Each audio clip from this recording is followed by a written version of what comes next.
का बयान।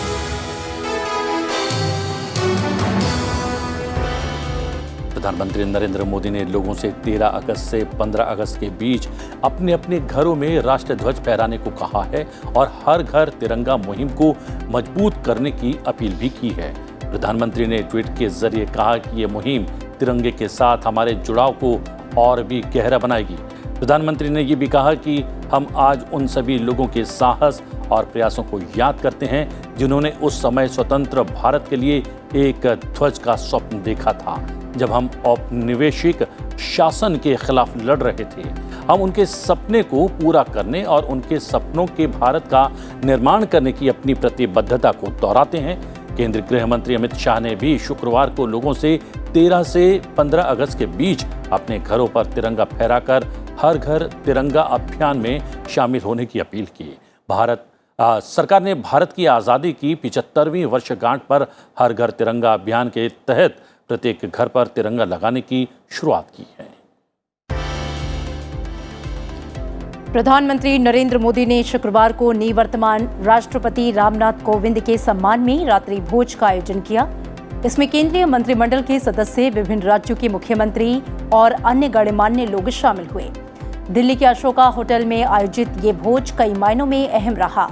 इसमें देश के सभी हिस्सों में मौजूद लोगों के अलावा पद्म पुरस्कार विजेता भी उपस्थित हुए। साथ ही कई आदिवासी नेताओं को भी निमंत्रित किया गया। राष्ट्रपति चुनाव में निर्वाचित द्रौपदी मुर्मू भी रामनाथ कोविंद के विदाई रात्रि भोज में शामिल हुई। रामनाथ कोविंद का कार्यकाल सोमवार को समाप्त हो रहा है। लोकसभा ने भारतीय अंटार्कटिक विधेयक 2022 को मंजूरी दे दी है, जिसमें अंटार्कटिका में भारत की अनुसंधान गतिविधियों और पर्यावरण संरक्षण के लिए विनियमन ढांचा देने का प्रस्ताव किया गया है। सदन में संक्षिप्त चर्चा और पृथ्वी विज्ञान मंत्री जितेंद्र सिंह के जवाब के बाद इस विधेयक को ध्वनिमत से मंजूरी दी गई। विधेयक पर चर्चा का जवाब देते हुए जितेंद्र सिंह ने कहा कि अंटार्कटिक क्षेत्र में कोई सैन्य गतिविधि न हो, कोई गैर कानूनी गतिविधि न हो, किसी परमाणु गतिविधि के लिए इस क्षेत्र का उपयोग न किया जाए और जो भी संस्थान है वो अपने आप को शोध तक ही सीमित रखे। इस संदर्भ में ये विधेयक काफी महत्वपूर्ण है। महंगाई समेत कई मुद्दों को लेकर राज्यसभा की कार्यवाही में अवरोध 5वें दिन भी जारी रहा, लेकिन अवरोध के बीच ही उच्च सदन में प्रश्नकाल हुआ। इस बीच सरकार की तरफ से अवरोध खत्म करने के प्रयास भी हुए। उपसभापति हरिवंश ने कहा कि बेहतर होगा कि सत्ता पक्ष और विपक्ष आपस में बैठकर ये तय कर ले कि किस नियम के तहत चर्चा की जाए ताकि गतिरोध समाप्त हो। भोजनावकाश के बाद उच्च सदन में कई महत्वपूर्ण प्राइवेट मेंबर बिल पेश किए गए। आरजेडी सांसद प्रोफेसर मनोज कुमार झा ने स्वास्थ्य के अधिकार से संबंधित गैर सरकारी विधेयक पर विचार का प्रस्ताव किया, जिस पर विस्तार से चर्चा हुई। इससे पहले सदन की कार्यवाही शुरू होने पर सभापति एम वेंकैया नायडू ने निर्दलीय सदस्य कपिल सिब्बल को उच्च सदन की सदस्यता की शपथ दिलाई। प्रवर्तन निदेशालय ने जानकारी देते हुए बताया कि उसने भगोड़े हीरा कारोबारी नीरव मोदी से जुड़ी कंपनियों के रत्न, जेवरात और बैंक में जमा रकम समेत कुल 253.62 करोड़ रुपए मूल्य की संपत्ति हांगकांग में जब्त कर ली है। इसके साथ ही इस मामले में कुल कुर्क और जब्त की गई संपत्ति 2650.07 करोड़ रुपए हो गई है। भारतीय रिजर्व बैंक के गवर्नर शक्तिकांत दास ने शुक्रवार को कमजोर रुपए को सहारा देने के लिए विदेशी मुद्रा भंडार के इस्तेमाल का पुख्ता संकेत देते हुए कहा है कि बारिश के समय इस्तेमाल करने के लिए ही छाता खरीदा जाता है। अमेरिकी डॉलर के मुकाबले रुपए की कीमत में आ रही गिरावट के बीच उन्होंने ये बात कही। 68वें राष्ट्रीय फिल्म पुरस्कारों की घोषणा शुक्रवार को कर दी गई है। देश के सबसे प्रतिष्ठित फिल्म पुरस्कारों में इस बार दक्षिण भारतीय फिल्मों का दबदबा रहा। 2 साल कोरोना महामारी की वजह से इस साल 2020 में रिलीज की गई फिल्मों को भी शामिल किया गया। कोविड-19 की वजह से नेशनल अवार्ड बीते 2 सालों से आयोजित भी नहीं हो पा रहे थे। हालांकि पुरस्कारों की घोषणा की गई थी। अजय देवगन और सूर्या को संयुक्त रूप से सर्वश्रेष्ठ अभिनेता का राष्ट्रीय फिल्म पुरस्कार देने की घोषणा की गई। मनोज मुंतशिर को फिल्म साइना के गीत मैं परिंदा क्यों बनूं के लिए सर्वश्रेष्ठ गीतकार का राष्ट्रीय पुरस्कार देने की घोषणा भी की गई। भारत और वेस्टइंडीज के बीच मैच पोर्ट ऑफ स्पेन के क्वींस पार्क ओवल मैदान पर खेले गए रोमांचक मुकाबले को भारत ने 3 रनों से जीत लिया। वेस्टइंडीज के कप्तान निकोलस पूरन ने टॉस जीतकर पहले गेंदबाजी करने का फैसला किया। पहले खेलते हुए भारतीय टीम ने मेजबानों को जीत के लिए 309 रनों का लक्ष्य दिया। जवाब में विंडीज 50 ओवर में 6 विकेट पर 305 रन बना पाई। भारत के लिए कप्तान शिखर धवन और युवा शुभमन गिल ने 119 रनों की शतकीय साझेदारी की। शुभमन गिल 64 रन बनाकर रन आउट हुए और धवन अपना शतक बनाने से 3 रनों से चूक गए। और आइए अब नजर राज्यवार सुर्खियों पर। 2 मंत्रियों के घर ईडी ने छापा मारा है। प्रवर्तन निदेशालय के अधिकारियों की एक टीम ने कथित शिक्षक भर्ती घोटाले की जांच के सिलसिले में पश्चिम बंगाल के 2 मंत्रियों पार्थ चैटर्जी और परेश अधिकारी के घरों पर छापेमारी की। छापेमारी के दौरान ईडी ने करीब 20 करोड़ रुपए की बड़ी रकम बरामद की। अर्पिता मुखर्जी के घर से 20 करोड़ रुपए मिले हैं, जो बंगाल सरकार में मंत्री पार्थ चैटर्जी की करीबी हैं। दिल्ली के उपराज्यपाल वीके सक्सेना ने केजरीवाल सरकार की आबकारी नीति 2021-22 में नियमों के कथित उल्लंघन और खामियों को लेकर इसकी जांच केंद्रीय अन्वेषण ब्यूरो से कराने की सिफारिश की है।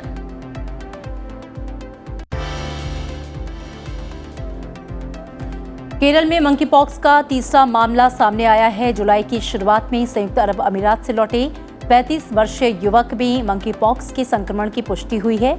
केरल की स्वास्थ्य मंत्री वीणा जॉर्ज ने बताया कि मलप्पुरम का रहने वाला युवक 6 जुलाई को अपने गृह राज्य लौटा था और उसका तिरुवनंतपुरम के मंजेरी मेडिकल कॉलेज में इलाज चल रहा है। छत्तीसगढ़ विधानसभा में मुख्य विपक्षी दल बीजेपी ने सरकारी कर्मचारियों की शिकायतों को लेकर गतिरोध पैदा किया और काम रोककर आंदोलन के मुद्दे पर चर्चा की मांग की।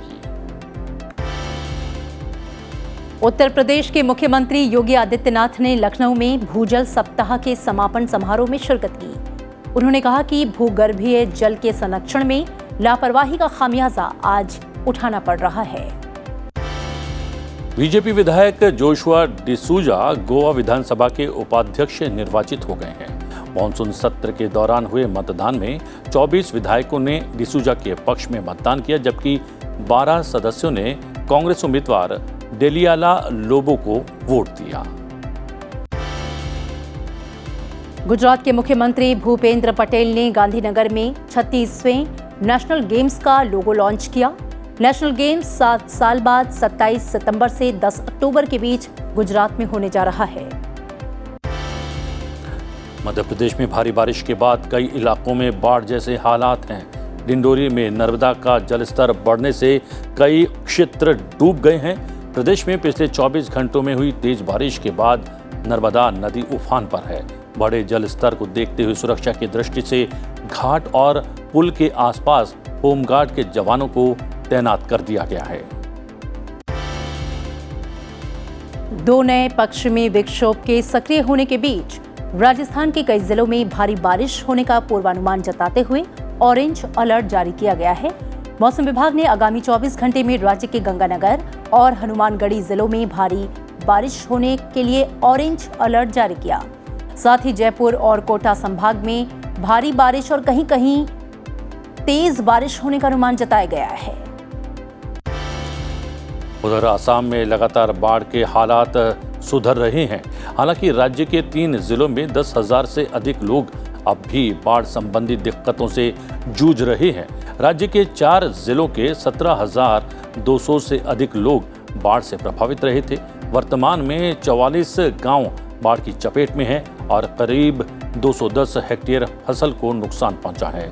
बक्सा, कामरूप और तमुलपुर में बाढ़ के पानी से तटबंध, सड़कें, पुल और अन्य बुनियादी ढांचे को नुकसान पहुंचा है। राज्य में इस साल बाढ़ और भूस्खलन संबंधी घटनाओं में अब तक 197 लोगों की मौत हो चुकी है।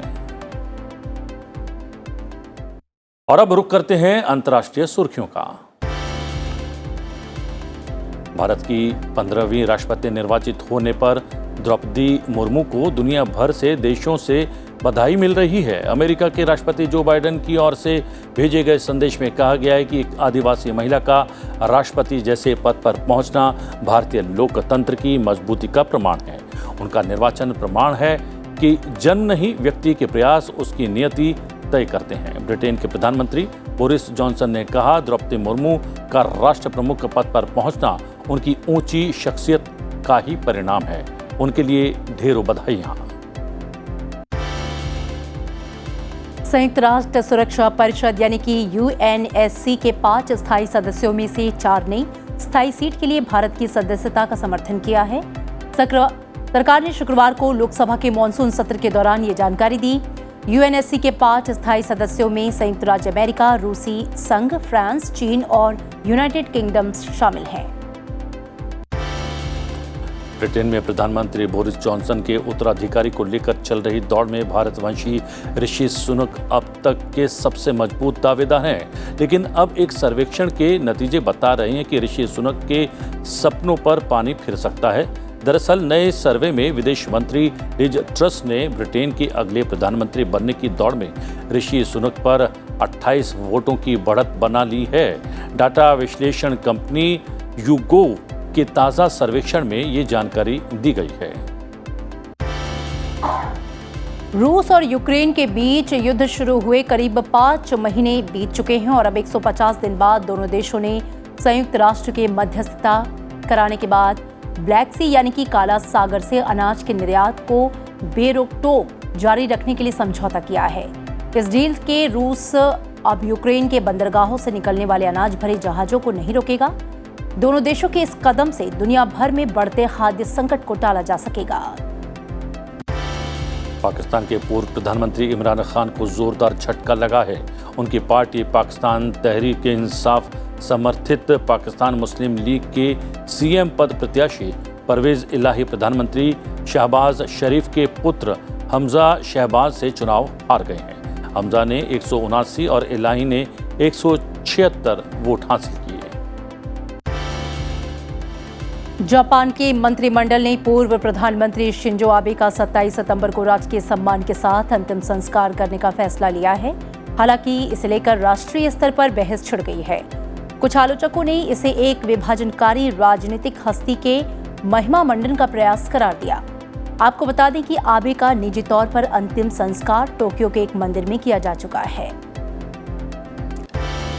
श्रीलंका के बुजुर्ग नेता दिनेश गुणवर्धने को नया प्रधानमंत्री नियुक्त किया गया है। उन्हें नवनिर्वाचित राष्ट्रपति रानिल विक्रमसिंघे ने पीएम नियुक्त किया है। राष्ट्रपति विक्रमसिंघे ने उन्हें पद और गोपनीयता की शपथ दिलवाई। इससे पहले बुधवार को विक्रमसिंघे को नया राष्ट्रपति चुना गया था। विक्रमसिंघे और गुणवर्धने की जोड़ी पर अब श्रीलंका को अभूतपूर्व आर्थिक संकट से उबारने का भार है।